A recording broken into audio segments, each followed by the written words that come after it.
This is Small Biz Florida, the podcast designed and produced specifically for Florida small business owners and entrepreneurs. Small Biz Florida, talk that works for Florida. This podcast is supported by the Florida SBDC Network, providing the tools, strategies, and expertise to help Florida's business community thrive.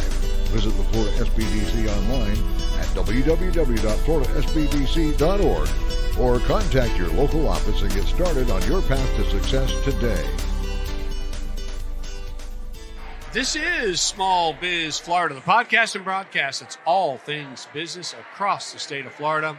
If you've been tuning in lately, you know Small Biz Florida has been on the road. We're covering, attending, working the second annual Small Business Success Summit. It's all taking place down here in Fort Lauderdale on the beautiful beach at the Westin, and it's all brought to you by the Florida SBDC Network. The room is full of small business owners and operators, and they have been treated to some extremely interesting, valuable, powerful keynote presentations. And we have one of those keynote presenters with us right now.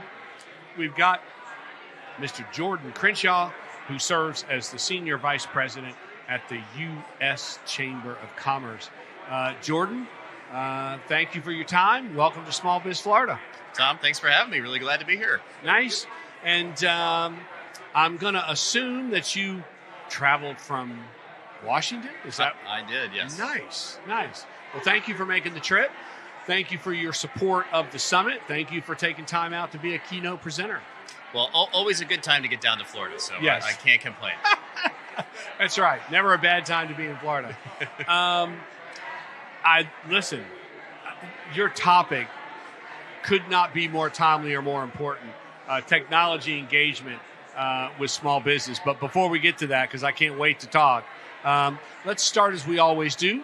Just a little bit of background, your pathway to your current role with the U.S. Chamber of Commerce. Of course. So I'm actually from Virginia originally. I actually went to law school at the College of William & Mary in Virginia. And I'm an attorney by trade, but actually started off at the Chamber close to 9 years ago now as a telecom policy specialist, and actually a little bit of environmental law there on the side too. But really found the tech field fascinating.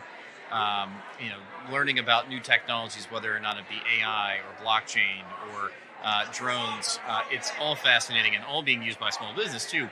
But yeah, I've led the Chambers Tech Center now for the last 2.5 years, and it's real fun. All right, let's get into it. I'm ready. All right. I've had, let's see, just here at this conference, we've had a tech company thrive that provides software platforms to help businesses better collect their data, better engage with customers. I had Square on, who's also part of the conference, talking about how their platform helps small businesses, produce financials, create data to make better, management, better business decisions.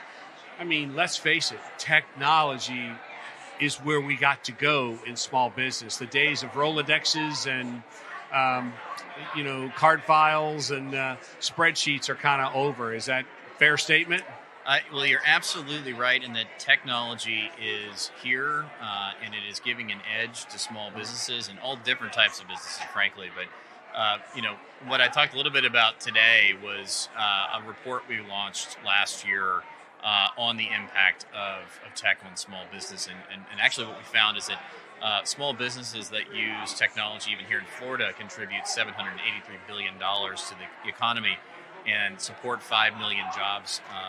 So it's from a large scale level, it's having an impact. But it's also helping companies that don't have the resources to get to compete outright with larger companies, at least get a leg up and start. And whether it's delivery apps for restaurants or it's using things like social media to get access to new customers and tell your story, or it's being able to effectively communicate with your customers. It's really having a major impact. Right. And again, I think for a small business owners and operators, I think what they've really got to come to try to, understand is that technology can help them. And you said it. You said give them an edge. I mean, that's where they're going to get this edge, because workforce is tough. Oh yeah, and we recognize that now. Finding more people is tough. So you have to go back to my old father.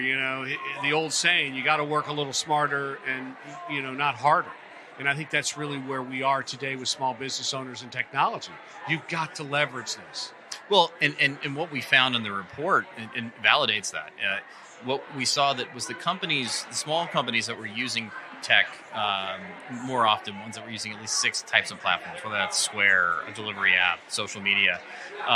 We saw about a 20% difference in whether or not a company grew their revenue or sales or were hiring more workers between 2020 and 2021. So that just goes to show you the edge and advantage that these tech platforms can give. And one of the other things that I think was really fascinating was 80% of small businesses nationwide say that a tech platform has enabled them to compete with larger companies, Wow. and they would not be able to do so without that tech platform. I got to ask. So, I got to ask, and I got to give credit to the U.S. Chamber of Commerce. I mean, pretty forward thinking, pretty innovative thinking to even create a position of technology within the chamber. I mean, again. Well, I think the way we view it as, and I hinted a little bit about that today, is that every company is a tech company in some way now. Whether or not you're developing it or you're using it, every company is using tech in some way. And whether or not it's using social media to communicate with their customers, whether or not it's using it to try to find new talent, through different technology to really shorten the time frame that it takes to find good, qualified employees. There's so many different types of tech that are being used that it really is providing that advantage for companies, and every company will be using some form of tech for the foreseeable future. So let's talk about the scary tech now. We can't talk about tech without AI. Where does AI fit into the small business space? So last year's report, we found that nationwide, a quarter of small businesses were planning to use AI as part of their business plans. So a little sneak preview for the next round of this report that we have coming out in September is that 1 in 5 small businesses, even here in Florida, are already using artificial intelligence in some way to help their business. Where we see it being used the most, 2 places. One, it's finding and communicating with new potential customers, whether or not that's developing a sales pitch that, once again, you're going to have to refine, but at least starts the pitch and right. Saves you time. Or, once again, it goes back to the issue of employees, of connecting you to the right talent and really shortening up the time it takes, especially in this tight labor market, to really get the right employees that you need. Wow. And so the U.S. Chamber of Commerce created this, I'm assuming it was a survey, and you surveyed small businesses from across the country on technology? We did. What we did is we surveyed small businesses across the country, but we also wanted to focus in on 7 key states, okay. Florida being one of them, and wanted to really focus in on some big questions about the types of tech that are being used. And I think what we found overall with tech is that social media and ad-based tech are the 2 most popular being used right now. But as we got into the issue of AI, though, this one's going to be transformative.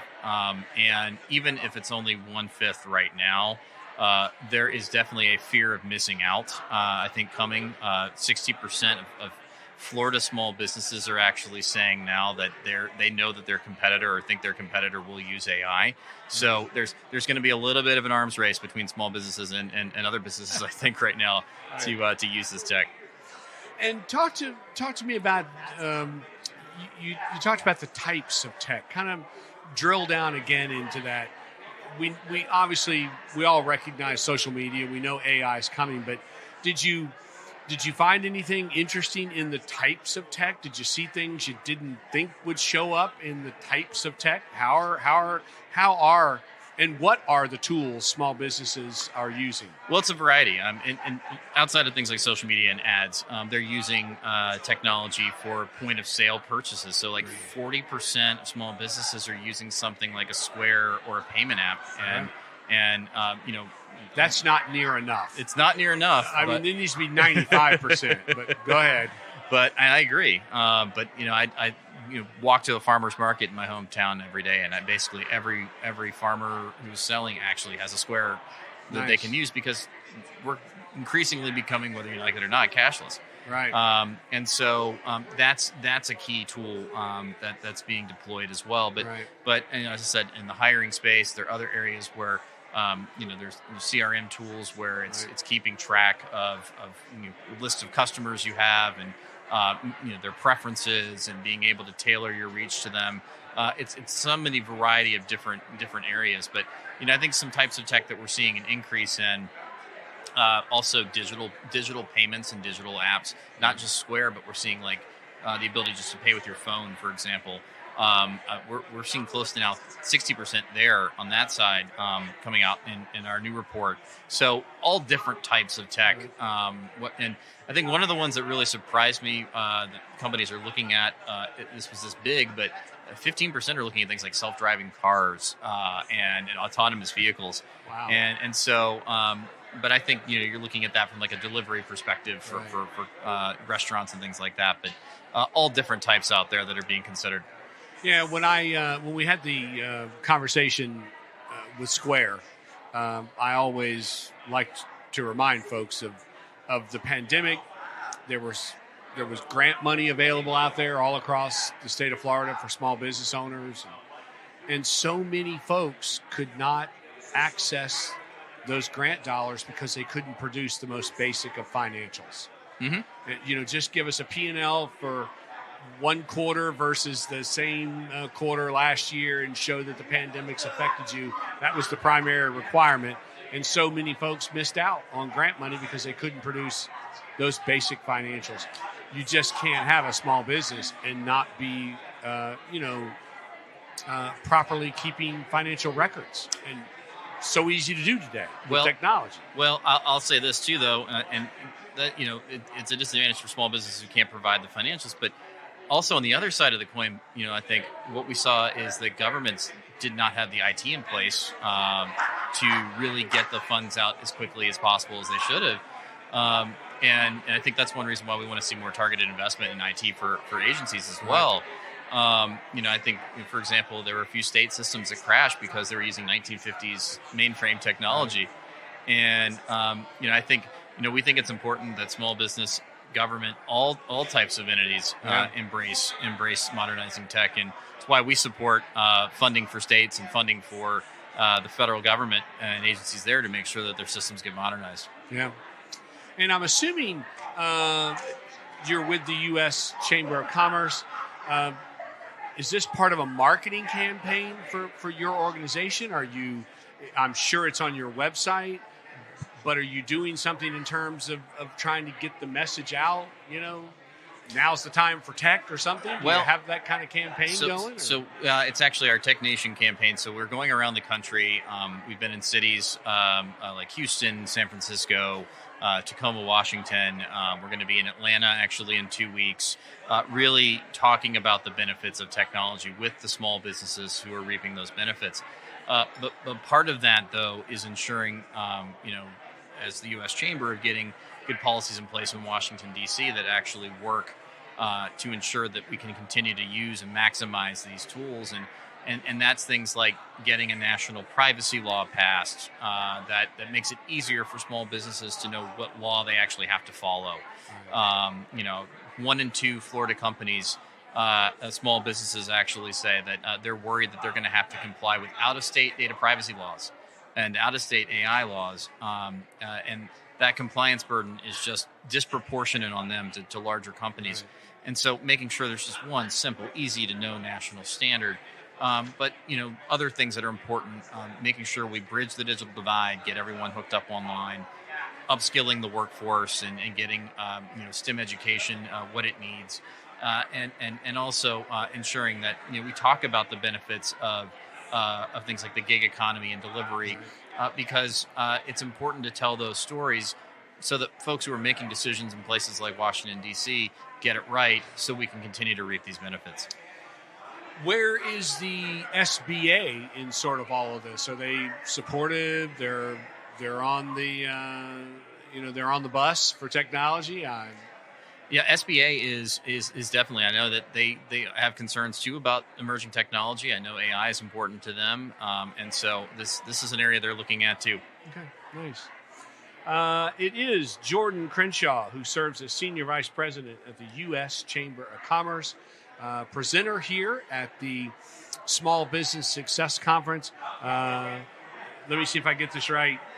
Empowering small business, the impact of technology on small business. That was the topic. That's it. And wow, you may be the most timely topic of the whole agenda for the last 2 days. Well, I hope at least was able to really impart some good information about it. And if you want to learn more, though, you can visit us at AmericanInnovators.com, and you can view the full report there. And I guess there's a flip side to this too. All the benefits the small business owners get, but there's also the opportunity for the providers. So there's an opportunity for Square, for Thrive. I mean, that market's growing for them. They can be disruptors and innovators in providing technology to small businesses. It's an entire ecosystem, and that's why coming from DC, we need to make sure that we get the policies right that work. So the big developers can develop tools, small startups can develop tools as well, but also enable small businesses to continue using them at the same time. And so it really is a whole of economy approach to get this right. Okay, I like it. So tell us one more time, where can we learn more about technology and business? You can visit AmericanInnovators.com. It's our Chamber Technology Engagement Center website, so you can learn more about our small business work, our AI work, our IT modernization work there. Okay. Jordan Crenshaw, Senior Vice President at the U.S. Chamber of Commerce. Again, thank you, sir, for making the trip, traveling down to Lauderdale for the Small Business Success Summit. We appreciate the support. Thank you. Happy to do it. Yes, sir. Thank you. This is Small Biz Florida. I am Tom Kindred, your host. We're coming to you from the beautiful beach in Fort Lauderdale here at the Westin, and it's all about small business here for the last 2 days. Stay tuned. More to come. This is Small Biz Florida. This has been Small Biz Florida, created and produced by the Florida Small Business Development Center at Indian River State College. Your host for Small Biz Florida is Tom Kindred. Partners for Small Biz Florida include WPSL and WSTU and Indian River State College. Named the